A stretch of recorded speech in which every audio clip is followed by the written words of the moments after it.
السلام عليكم ورحمة الله وبركاته. حياكم الله متابعينا الكرام في صفحة المطبخ الجزائري في مطبخي المتواضع مطبخ عبد الجليل.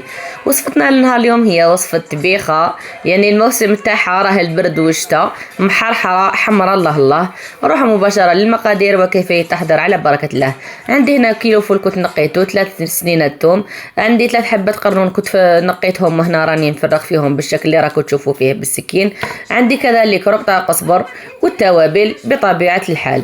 نروحوا الآن يعني نبداو نطيبوا فيها على بركة الله. نجيبوا طنجرة تاعي كنت حطيت فيها زيت سخن، بعد ما سخنت الزيت نجيب الفول تاعي اللي كنت غسلته مليح مليح، لأنه كاين دوكا الفول يعني كان يجي مطين بالطين الحمراء، لازم تغسلوه وتعاودوا. أنا كنت غسلته 3 مرات.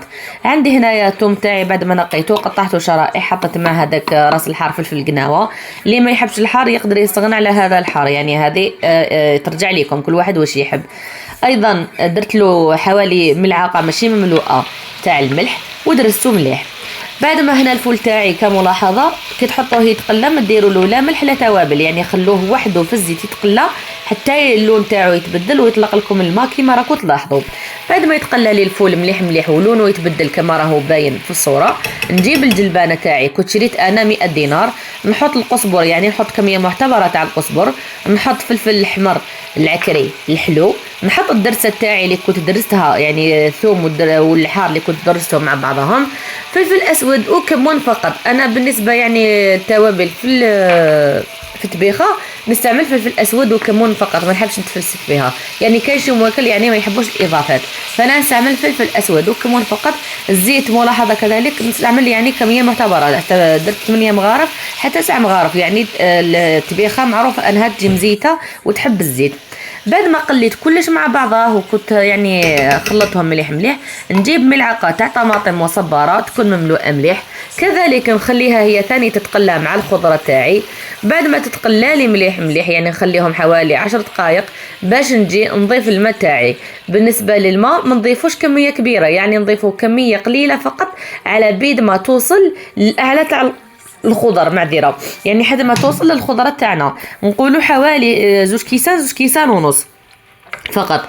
لانه لماذا الخضره تاع الشتاء يعني الفول والجلبانه والقرنون هما في ذاتهم يجوا شغل يطلقوا الماء، فعلى هذيك ما تستعملوش انتم الماء بزاف ومن بعد تجيكم مايها، لانه الطبيخه ما تحبش الماء يعني تجي خاثره. الان بعد ما ضفت الماء تاعي حوالي قلت لكم 2 كيسان ونص، نغلق عليها قبل ما نغلق عليها نجيب القرنون تاعي اللي كنت نقيته وكنت مسحاته بالليمون، نغسله قبل يعني باش نتخلصوا من هذاك الليمون تاعو، نقطعه الى مربعات يعني الى 4 قطع، يعني النص تقسموها على نص على نص واحد اخر يجيكم الى 4.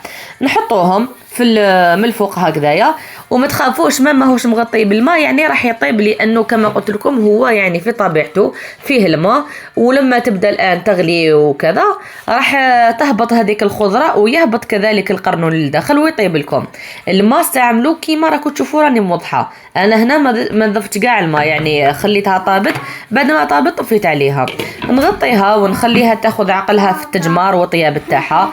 بعد ما تطيب هنايا كيما راكم تشوفوا في الصوره، نجي هنايا نطفي عليها ونوضع القزبر كذلك كمية معتبرة تاع القزبر، ونوضع كذلك النعناع يكون يابس تحكوه في يدكم.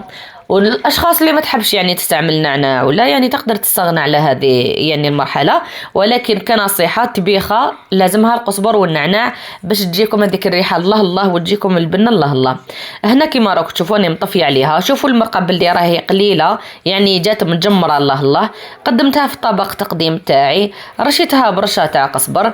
واللمسه الاساسيه لينا هنا يعني زيت الزيتون لازم تكون حاضر ناظر، يعني زيت الزيتون صدقوني راح تديكم كما يقولوا البنة إلى مستوى آخر.